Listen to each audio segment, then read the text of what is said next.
李公子又来坐牢了，犯了点事，来住几天就出去了。少爷，您歇着，剩下的交给我们。波斯纯毛包。少爷，这墙看着伤眼。挂上。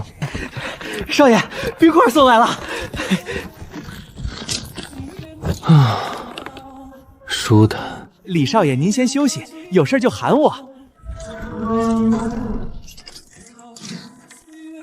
这是盐，不苦不涩，纯净如雪，入舌即化。刘培，这盐是从哪里来的？回陛下，这盐是用最劣质的毒矿盐生生停醇制作出来的。什么？国士？这是大钱的国士？哪位大将制出此等神物？快，朕要亲自召见。陛下，制出此盐的人，他现在没法来见您。放肆！就算他病入膏肓，抬也要给朕抬到御书房来。回陛下，制出此精盐的人乃是兵部尚书李贺之子李凡，他现在正被关在刑部大牢里啊！你说什么？此等利国利民的绝顶奇才，你们竟然把当犯人关在天牢里？谁给你们的胆子？是谁抓的？是宰相之子巡城御史王腾。哈哈哈哈哈哈！王家，哈哈哈哈！好一个宰相之子，好一个巡城御史！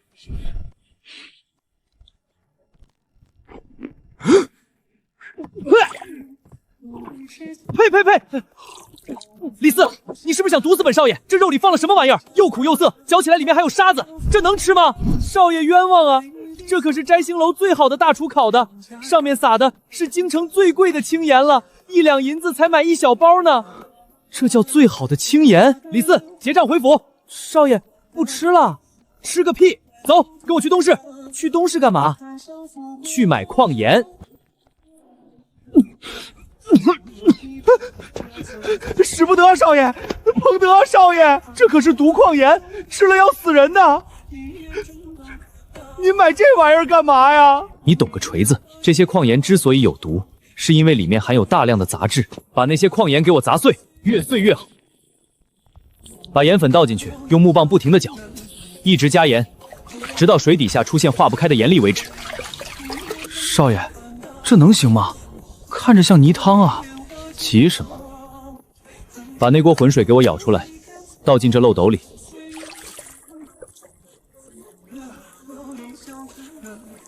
这也不行啊，少爷，还是有味儿。去弄点烧透的木炭碾成粉，再找点细河沙来。这叫活性炭吸附，木炭有极其微小的孔性，能完美吸附水中的色素和异味。呸！少爷怎么还是苦的呀？舌头都麻了。矿盐发苦是有毒的氯化镁在作祟，物理过滤只能滤掉不溶于水的泥沙和颜色，这溶于水的苦味得用化学来打败。知道这是什么吗？这是我用草木灰熬出来的白霜，名叫橙碱。草木灰里的碳酸根离子遇到盐水里导致苦涩的钙离子和镁离子，就会发生置换反应，生成不溶于水的碳酸钙和碳酸镁沉淀。听懂了吗？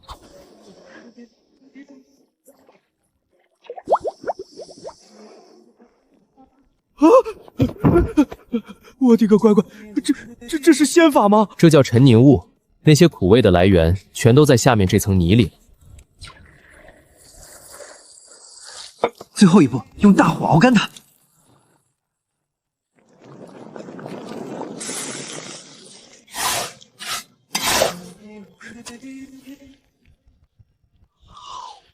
少爷，您这简直就是神迹啊！这叫科学，装起来，明天带你们去摘星楼吃顿好的。这位爷昨天把店里的招牌烤肉贬得一文不值，怎么今天又点一份？难不成是找茬？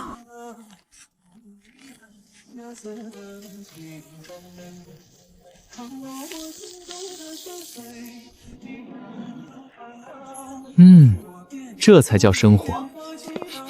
什么东西这么香？哟，这不是李大少爷吗？见到本官还不下？滚蛋！别影响老子食欲。放肆！本官乃巡城御史，负责京城治安。你这包里装的是什么东西？白得如此诡异，定是私藏毒药。这是我们少爷自己做的盐。盐？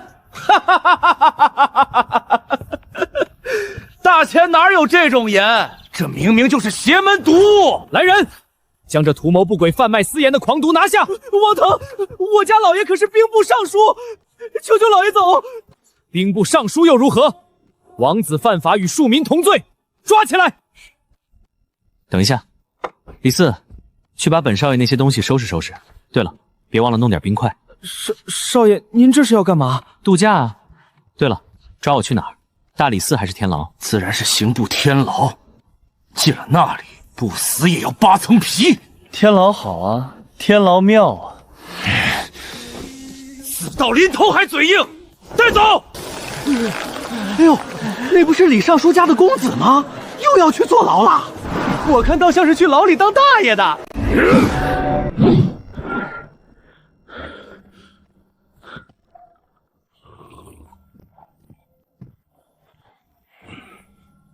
不好了，少爷出大事了！咋咋呼呼的，成何体统？少爷他被巡城御史王腾给抓进刑部天牢了。什么？那小兔崽子敢抓我儿，他算个什么东西？老子英名一世，怎么生出这么个坑爹的玩意儿？老子这堂堂兵部尚书，每天不是在去衙门捞他，就是在去衙门捞他的路上，我这老脸还要不要了？说，那逆子到底犯了什么事儿，落到了王腾手里？不是，少爷这次真的冤枉啊！少爷他只是在摘星楼吃了一口盐啊！放屁！吃口盐能被抓进天牢？再说了，那逆子四体不勤，五谷不分，他会做盐？老爷您看，这就是少爷做的盐。王腾那孙子说这是毒药，硬是给少爷扣了个贩卖私盐、图谋不轨的帽子。这是盐？是盐？胡说八道！这世上哪有这么白的盐？你是不是拿珍珠粉来糊弄老子？老爷，您尝尝就知道了。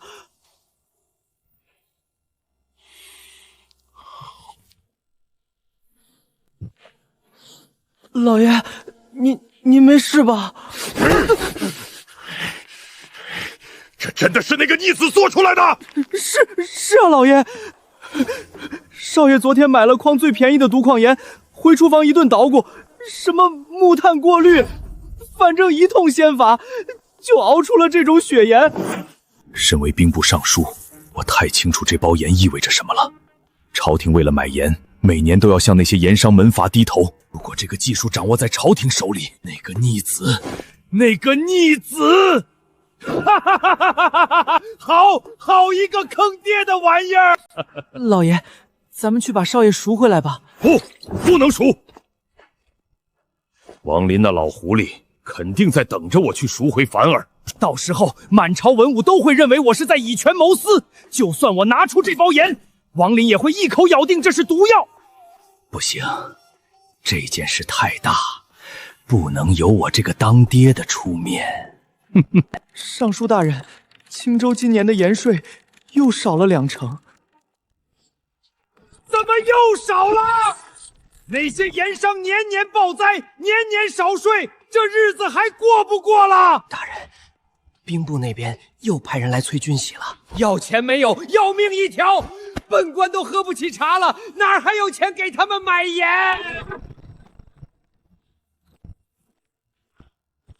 给老子钱！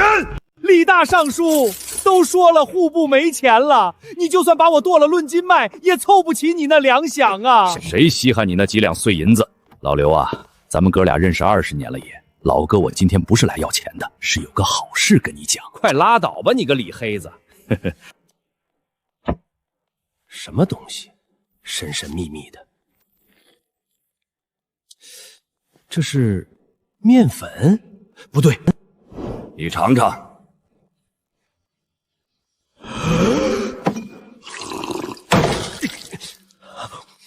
这是盐。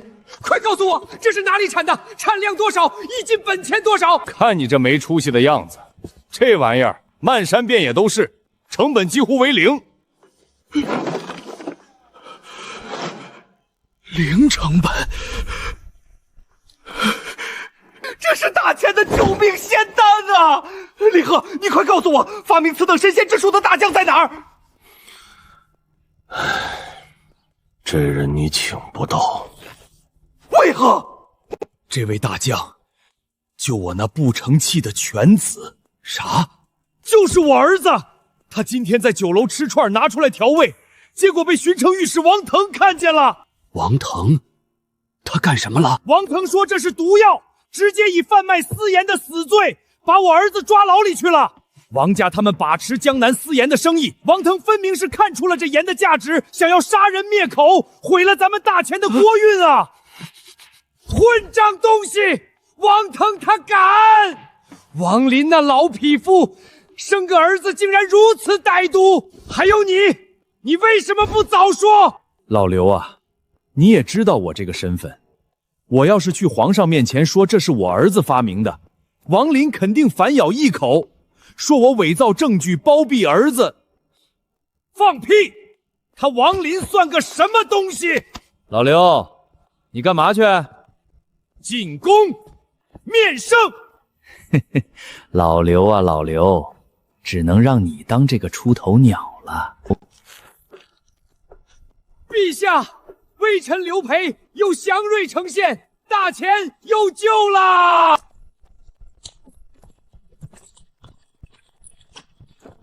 马六，给本官滚出来！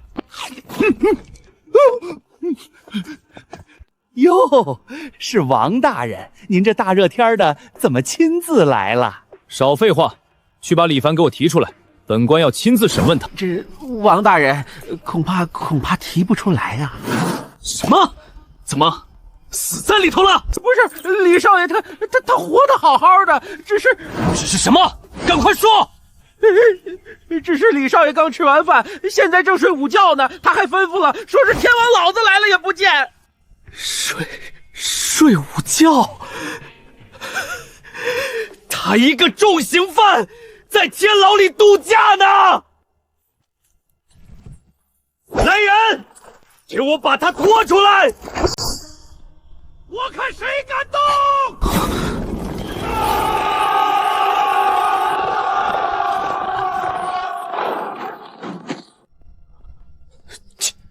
禁卫军。皇上有旨，传当朝兵部尚书之子李凡即刻进宫御书房见驾，钦此。高公公，您是不是看错名字了？这李凡他犯的可是贩卖私盐的死罪啊！怎么会宣他进宫？死罪？瞎了你的狗眼！李公子那是能福泽大钱的祥瑞，陛下亲口说了。谁让他受委屈，就是跟大钱的国运过不去。哼，王大人，你说呢？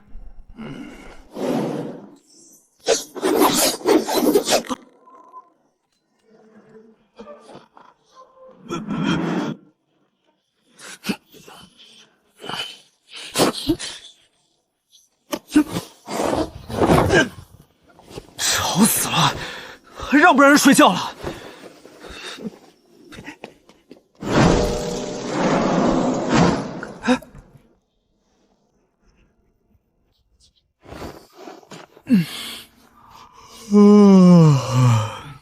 哎呦，李祖宗，您可算是醒了。高公公，你跑这地方干嘛？还带这么多人？谁犯事了？是陛下，陛下见着了您的神仙雪颜，急召您进宫面圣呢。不去，你跟皇上说，有事明天再议。您就当可怜可怜奴婢吧。陛下说了，今天要是见不到您，奴婢这颗脑袋就得搬家啊。御用大轿已经在外面候着了，里面放了4盆冰，绝对凉快。有冰镇酸梅汤吗？有，广告。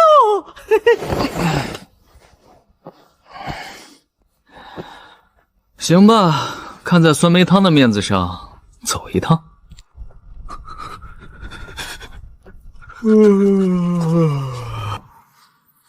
王御史，这套房我包了，里面的东西你可别乱动。等我办完事儿，指不定哪天还回来度个假。至于你嘛，地上凉，多趴会儿。起轿进宫。下呀！老臣那犬子一心为公，巡视京城治安。昨日查获李凡当众使用不明药粉，极有可能是西域传来的毒药。腾儿将他缉拿归案，也是为了京城百姓的安危呀。如今李凡不仅不思悔改，反而用妖言惑众，拿出一包什么血盐来蒙骗陛下。这世上怎可能有毫无苦涩的盐？臣恳请陛下立刻将李凡就地正法，以正朝纲。臣等附议，请陛下严惩李凡。你是在说朕昏庸无能，连盐和毒药都分不清了吗？老臣不敢，但李凡向来是不学无术的纨绔，这其中必有猫腻。李凡带到。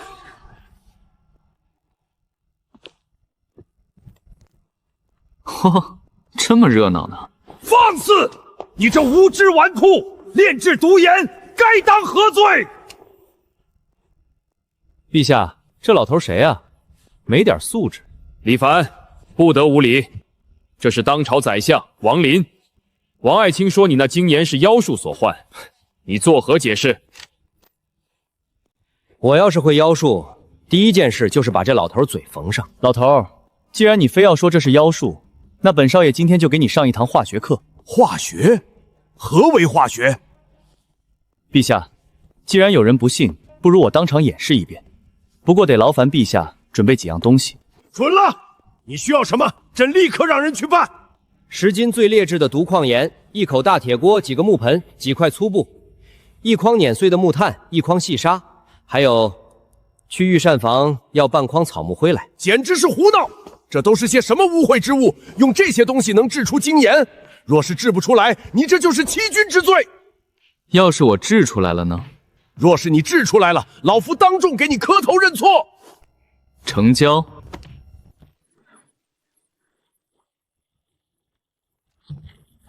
看好了，第一步，溶解，把杂质分离。这不扯淡呢吗？第二步，过滤。木炭有孔洞，能吸走脏东西。真的变轻了，清澈有何用？毒矿盐里有苦毒，吃了依然会死人。这就到了最关键的第3步。各位，这毒矿盐之所以苦，之所以有毒，是因为里面含有大量的镁和钙，它们就像是复古之处，溶在水里，过滤不掉。但我手里这盆草木灰水，里面含有碳酸根，只要两者相遇，天哪，长白泥了！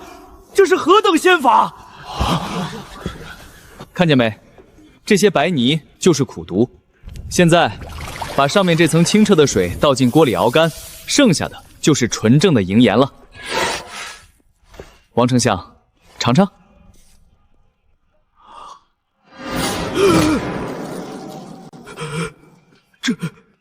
这怎么可能？老头，愿赌服输哦。好了，王爱卿也是为了朝廷，磕头就算了。李凡，朕问你，这一锅银盐成本几何？产量如何？陛下问到点子上了，1斤精盐的成本不到2文钱。成本2文？你可知这能给大钱带来多少税收？不仅是税收，陛下，这是一个大杀器。我有一个提议，叫做皇家盐业专营公司。公司何意？就是以皇家的名义开设大规模的制盐厂。我们把制出来的精盐以每斤50文的价格向全天下抛售。50文？那我们岂不是亏了？明明可以卖得更贵呀！目光短浅，我们成本只有2文，卖50文，依然有20多倍的暴利。但是，这50文的价格，对那些门阀世家来说，就是灭顶之灾。他们的人工、运输、打点关系的成本加起来，1斤私盐的成本至少也要100文。我们卖50文，质量还比他们好1万倍。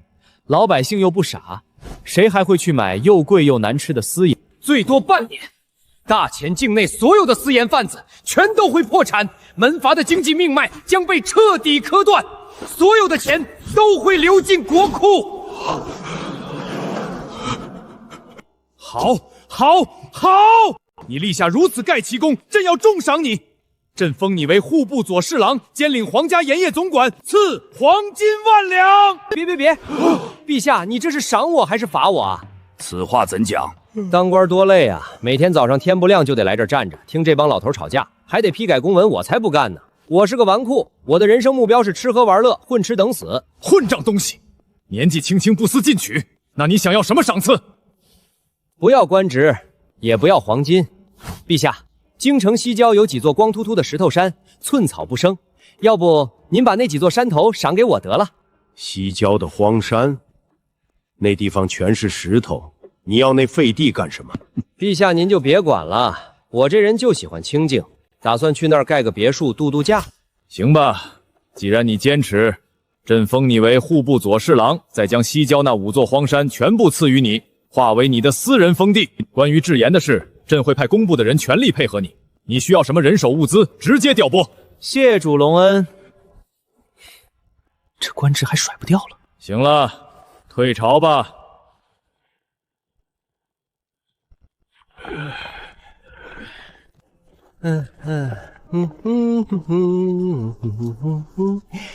明天先去看看煤矿，还得弄点猪油。没香皂洗澡真是要命。宝地，真他妈是块宝地呀！那个老抠门，这次可是亏得连底裤都不剩了。少爷，您疯了！您放着3品大官不当，非要这几座破山干嘛？上面的人听着，这几座荒山虽然陛下赏给李家了，但这进山的路可是我们王家的地盘，想从这儿运石头得交过路费。少爷，是王家的人，他们肯定是咽不下那口气，故意来找茬的。怕个屁！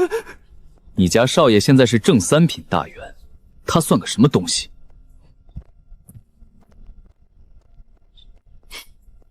你要收本官的过路费？李大人，一码归一码，路是我们王家修的，您要开山，一天交100两银子，不然这路您一块石头也运不出去。哼，100两。李斯，在，少爷。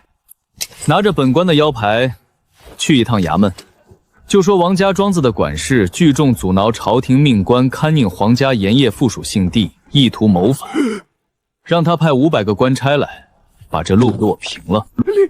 李大人，小的开玩笑的，您请，您随便运。滚！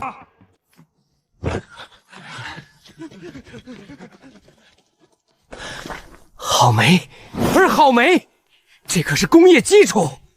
那个叫石灰石，烧水泥、炼钢、做玻璃全靠它。能吃吗？吃，你就知道吃。叫上咱们的人，去城里给我招募流民和矿工，工钱按市价的2倍给，管1日3餐，顿顿有肉，给我在这2座山上开矿，顿顿有肉。老爷要是知道您这么败家，非打断您的腿不可。少废话，快去！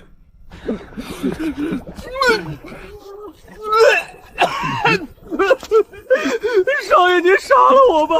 买几百斤猪柏油到底干嘛呀？古代这洗澡条件简直让人发指，连块香皂都没有，天天用皂洁洗，老子皮肤都糙了。今天，少爷我就给你们变个魔术，猪油变香皂。少爷，您要是能把这东西变香，我把这铁锅生吃了。这可是你说的，给我看好了。草木灰里面含有碳酸钾，但碱性不够强。我昨天让人把西郊的石灰石放窑里烧了3天3夜，烧成了生石灰。生石灰加水变成熟石灰，然后把熟石灰水倒进草木灰水里。这2样东西混在一起会发生负分解反应，生成沉淀的碳酸钙和溶解的氢氧化钾，过滤掉底下的沉淀，剩下的就是我们要的强钾水。第2步，皂化反应，把强碱水给我倒进去。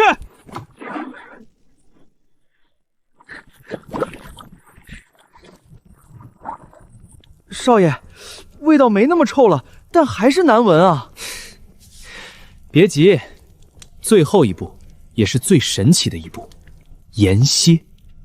把我前几天弄出来的雪盐给我拿一盆过来。少爷，那可是精盐啊！您往这臭浆糊里倒，舍不得孩子套不着狼，倒。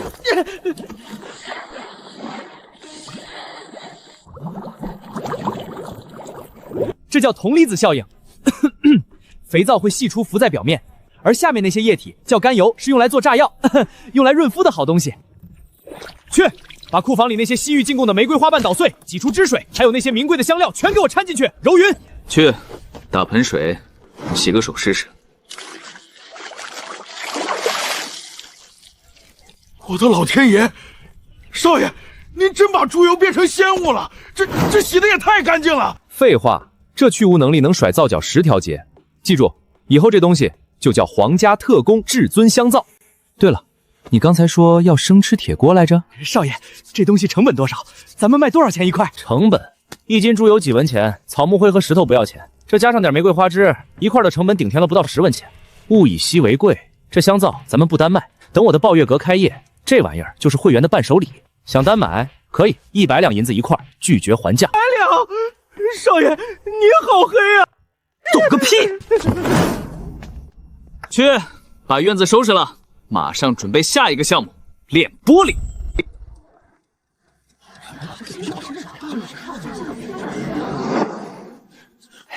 少爷，打听清了，李凡开的抱月阁今天午时开业。抱月阁，好大的口气！一个破卖盐的，还真把自己当财神爷了。等会儿他开业，立刻叫人去砸场子。本少爷要让他知道，这京城到底是谁说了算。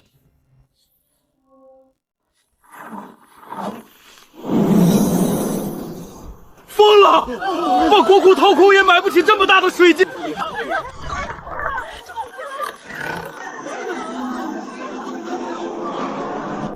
各位京城的父老乡亲们，欢迎来到大前第一家高端会所抱月阁。这不是水晶，这个叫做玻璃，是我李凡自己动手烧出来的，想要多少有多少。李凡，你这目无王法的狂徒！我大前律法有规定，预制使用水晶建造房屋，乃是僭越之罪。你竟然敢在光天化日之下用如此巨型的水晶做墙！来人，给我砸！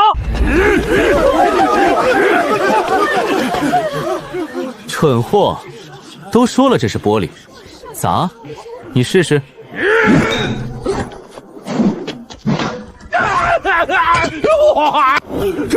这怎么可能？这可是钢化玻璃，王御史损坏私人财产未遂。不过念在你脑子不好使的份上，本官今天就不跟你计较。去给我弄清楚这玻璃到底是怎么烧的，不惜一切代价把配方给我偷出来。本店新开业，但是想进店得交钱。看到这些没？大前玫瑰香皂、烧刀酒，想要吗？想要，拿钱来。初级1000两，中级3000两，至于黑金会员，1万两起步。1000两办个破牌子，李凡你穷疯了吧？忘了告诉各位，昨晚陛下微服私访，已经在本店办理了001号至尊黑金会员卡。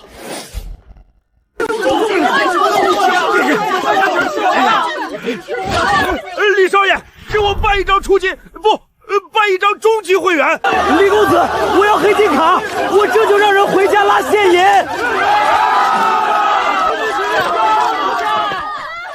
看到没？这钱自己送上门了。少爷神机妙算，昨晚作坊真进贼了。我按吩咐，那贼果真把假羊皮纸偷走了。好。王腾那个蠢货，他真以为我李凡的羊毛是那么好薅的？腾儿，这真的是那玻璃的秘方？绝对错不了，石英砂7成，猛火煅烧淬水，方可清澈透明。好啊！只要有了这玻璃，我们王家就能起死回生。腾儿，立叶克迪家族所有剩余的资金秘密在城外建窑，照着配方给我烧。我要在3天内看到我们王家字的玻璃。是，父亲。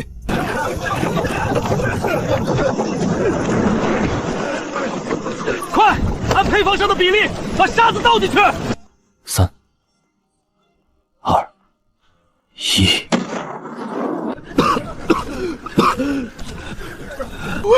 为什么会爆炸？为什么？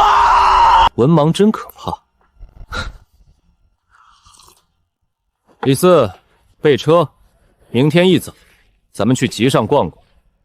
王家这次建炉子肯定砸锅卖铁了，是时候去低价收购他们的产业了。报！天狼10万铁骑，兵临雁门关，求援！10万铁骑，兵部是干什么吃的？陛下息怒，敌军皆是骑兵，我军不足追不上啊！朕不听指示。老臣有一人推荐，定能破天狼10万大军。哦，王爱卿，快说。正是户部左侍郎李凡李大人。李大人天纵奇才，能将毒盐化作血盐，能将沙土炼成透明琉璃。此等通天手段对付区区蛮夷，岂不是手到擒来？王老头，你脑子坏了吧？让我去打仗，咋不让厨子去绣花呢？国难当头，难道要看百姓生灵涂炭吗？李凡啊，你手里可有退敌奇物？他还年轻，臣愿领兵御敌。陛下，去前线也不是不行。战争不是儿戏。放心，自有办法。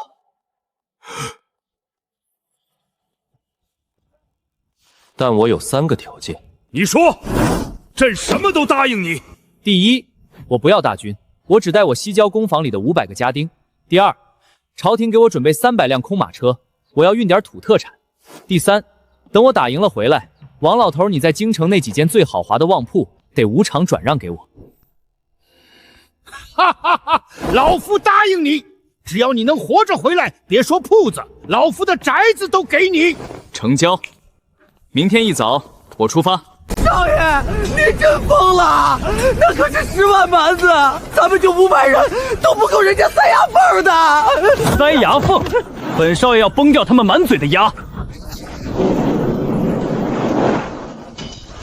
掀开！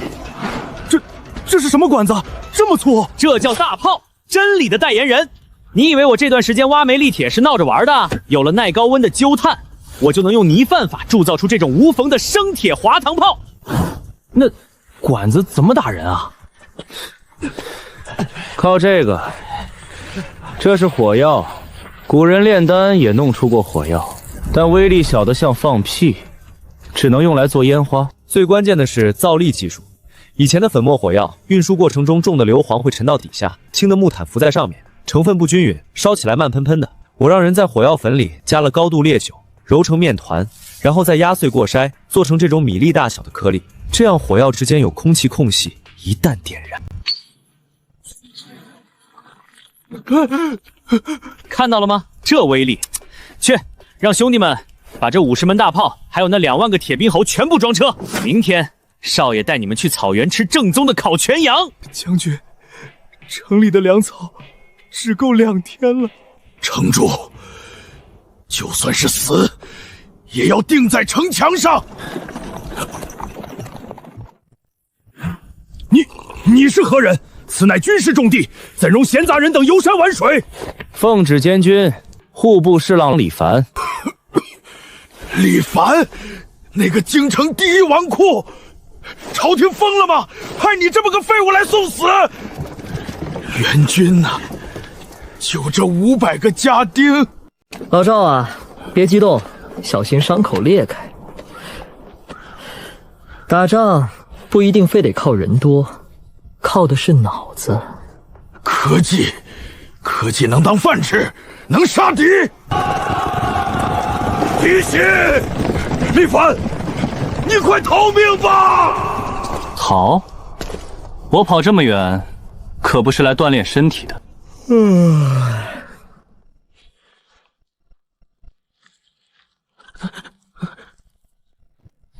把烤炉架起来，多放点阻燃。护卫队听令，把大炮给我推上来，一字排开。装填发射油包。哈哈哈哈哈！大钱的人吓傻了，勇士们冲进去，抢光他们的粮食！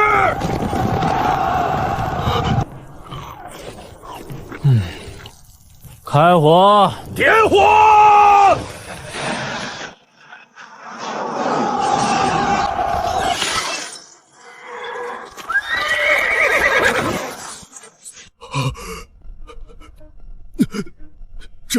这是什么东西？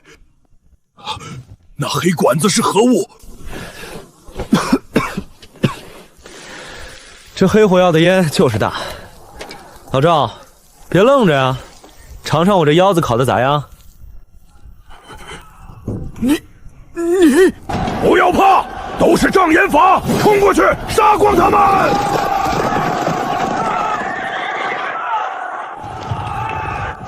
来得好，扔铁菠萝。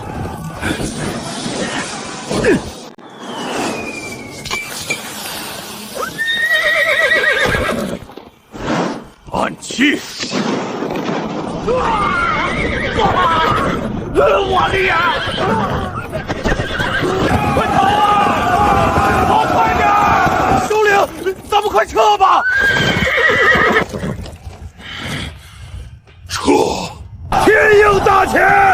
少爷，咱们赢了！跑！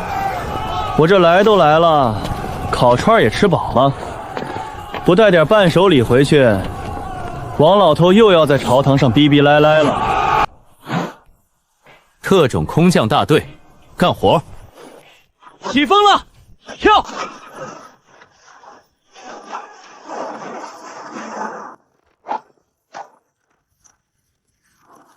快看，天上有人在飞！看招！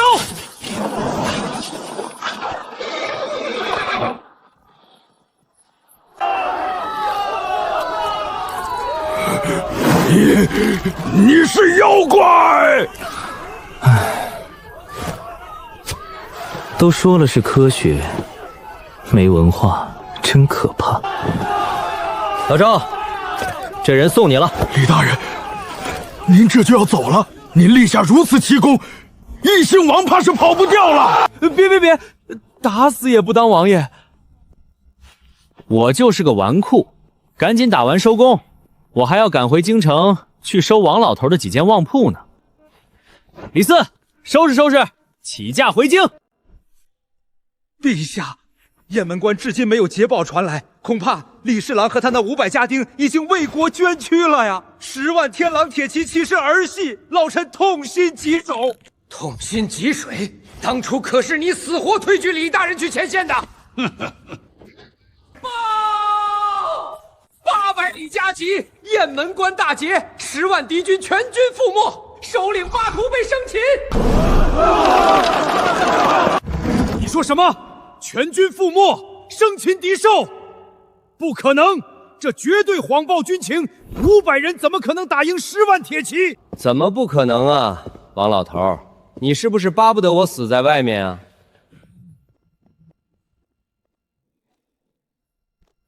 微臣李凡，幸不辱命。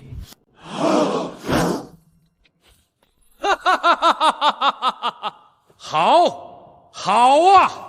李凡，你立下盖世奇功，朕要重重赏你。陛下且慢！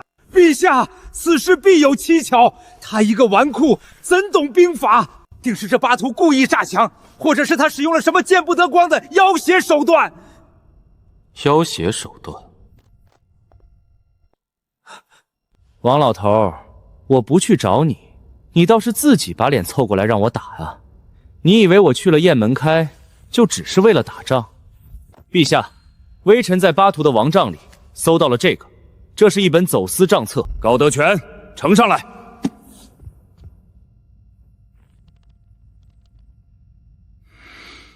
王林，你这狗贼，你竟敢通敌外族！就是这老狐狸，收钱承诺策应，全都是骗子！来人，拨去王林官府，抄家！王氏一族成年男子流放3000里，女扮发派教坊司。等一下，陛下。李爱卿还有何提议？流放太浪费人力资源了。微臣在西郊的煤矿正好缺几个挖煤的苦力，特别是王腾王大少爷，他年轻力壮，不去挖煤简直暴殄天物。不如把他们全家发配到我的矿上，让他们用劳动来洗刷罪面。哈哈哈哈！准奏，王腾及其党羽全部发配西郊煤矿，终生苦役。快点挖！没吃饭吗？李凡，你这恶魔，我做鬼也不放过你！别叫唤了，挖不够300斤，晚饭窝窝头减半。李凡啊，王林一倒，这朝中首辅的位置就空出来了。朕看遍满朝文武，唯有你有惊天伟地之才，这首辅之位非你莫属啊！陛下，使不得啊！我今年才20岁，你让我当首辅，底下那帮胡子全白的老头能服我？谁敢不服，朕就让他去挖煤。不是服不服的问题，陛下。当首辅每天寅时就要起床上朝啊，比鸡起的都早，还要批改全国的奏折，还要天天跟你开会，想想就恐怖。好，首辅你嫌累，那驸马呢？朕最宠爱的昭阳公主今年刚满28芳龄，琴棋书画样样精通，美若天仙，朕把她赐婚于你。昭阳公主就是那个上次在御花园里因为太监弄脏了她的裙子就把人打个半死的刁蛮公主。陛下，您这是嫁女儿还是派刺客呀？放肆！朕的女儿岂容你如此诋毁？首辅和驸马，你今天必须选一个，不，2个你都要当。圣旨朕已经拟好了，明日早朝就宣读，你就算插上翅膀飞吻不出这京城。哼！快，收拾东西，金银软软全带上。不方便带的银票贴身藏好。少爷，咱们这是要去哪儿啊？您马上就要当驸马和首辅了，这是光宗耀祖的大喜事儿啊！新一个大头鬼，娶个母老虎回家，每天早上5点起床上班，这叫喜事，这叫坐牢。老子花了那么多心思搞发明，是为了赚钱享受的，不是为了给皇帝打工的。准备马车，咱们今晚就溜。可是少爷，等天黑城门早就关了，而且禁卫军肯定盯着咱们呢，跑不掉的。谁说我要走旱路了？去码头。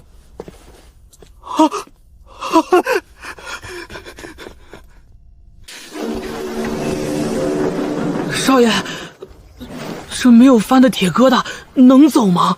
土包子，这叫蒸汽游艇，我花几十万两白银就为了它。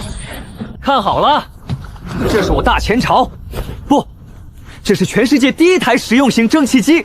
原理很简单，下面这个大铁罐叫锅炉，我们在里面烧煤，水沸腾后会变成高压蒸汽，体积会瞬间膨胀1700多倍。这些高压蒸汽通过管道进入这个叫气缸的金属圆筒里，蒸汽在密闭气缸无处可去，产生巨大压强，推动叫活塞的铁柄向外运动，这叫热能转化为机械弓。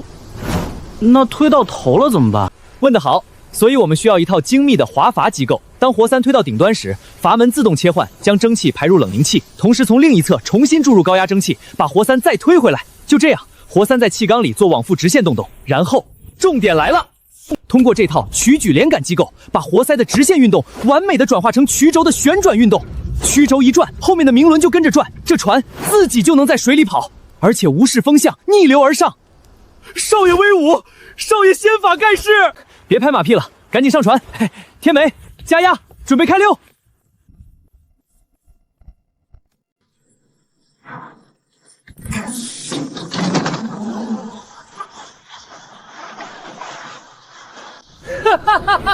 皇帝老儿，你想抓我当苦力？下辈子吧！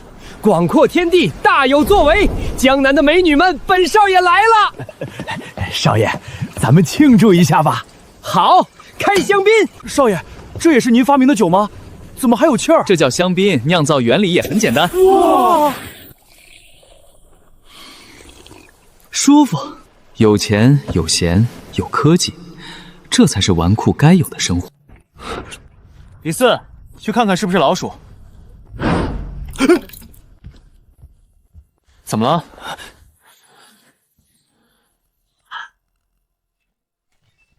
这怎么可能？陛下，你们什么时候上船的？哼，你以为朕不知道你在西郊搞什么名堂？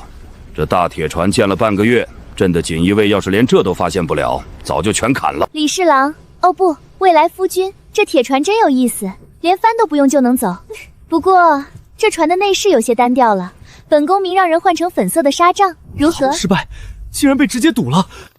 陛下，我错了，您就放我走吧，我把这蒸汽机技术全捐给朝廷还不行吗？晚了，你的才华是上天赐予大钱的，从今天起，你就是大钱的首辅兼当朝驸马，这船就当是你送给长乐的聘礼了。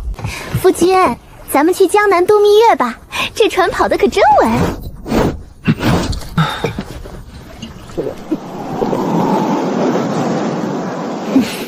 造孽呀！